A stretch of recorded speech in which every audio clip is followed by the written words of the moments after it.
शापित गांव का खौफनाक रहस्य। राजस्थान के एक कोने में बसा था कालेसर नाम का एक गांव, जिसे लोग शापित मानते थे।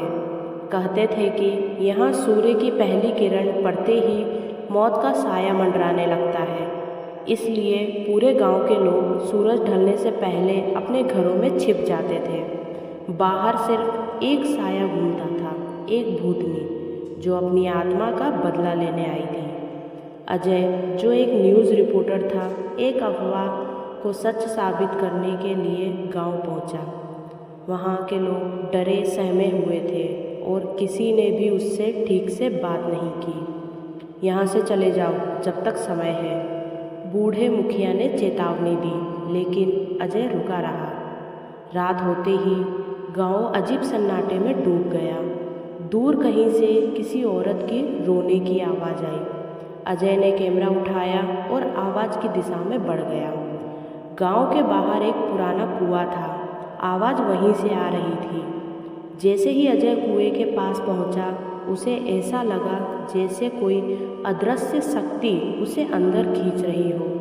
तभी अचानक किसी ने उसके कंधे पर हाथ रखा।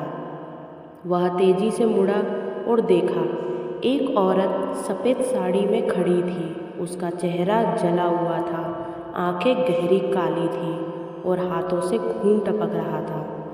तुम यहाँ क्यों आए? उसकी गहरी और ठंडी आवाज़ आई। अजय की सांसें तेज़ हो गई, लेकिन वह हिम्मत करके बोला, मैं जानना चाहता हूँ कि इस गांव में क्या हुआ था।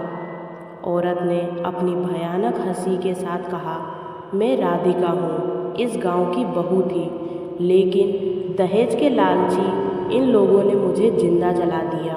मैं बदला लेने आई हूँ और जो भी गांव में रात को बाहर निकलता है, मैं उसे अपने साथ लेके जाती हूँ। तभी अचानक से तेज़ हवा आने लगी और औरत की परछाई लंबी होती चली गई। अजय को लगा जैसे ज़मीन हिल रही है। अजय ने भागने की कोशिश की, लेकिन उसके पैर ज़मीन में धंसने लगे। राधिका की आंखों से खून निकलने लगा और उसने अजय की गर्दन पकड़ ली।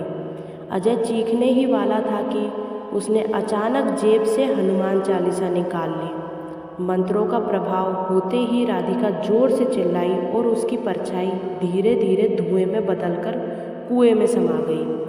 अजय जान बचाकर गांव छोड़कर भाग निकला, लेकिन जब उसने अपनी गाड़ी के शीशे में देखा तो राधिका उसके पीछे वाली सीट पर बैठी थी।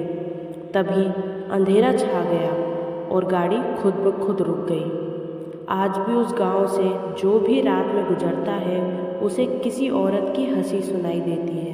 कहते हैं राधिका अब भी बदला ले रही है। सो दोस्तों, अगर आपको ये कहानी पसंद आई हो तो हमारे चैनल को लाइक कीजिए, सब्सक्राइब कीजिए और ज़्यादा से ज़्यादा शेयर कीजिए। धन्यवाद।